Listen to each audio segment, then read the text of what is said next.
দুপুরবেলা একদম গরম গরম ধোঁয়া ওঠা ভাত, আর সঙ্গে তো অনেক কিছু আছে, যেহেতু বাঙালি বাড়ির রান্না, একদম বাঙালিয়ানা খাওয়া দাওয়া আজকে। সঙ্গে আছে স্যালাড, স্যালাডে পেঁয়াজ, গাজর, একটু শসা, আর একটা কাঁচা লঙ্কা, আর এক টুকরো পাতিলেবু।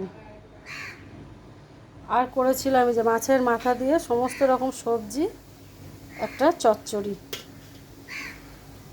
এটা রাখলাম। আর এই সময় ফুলকপি দিয়ে মাছের ঝোল খেতে খুব ভালো লাগে, তো ফুলকপি আলু দিয়ে এই যে পোনা, কাটা পোনা দিয়ে এই যে ঝোল,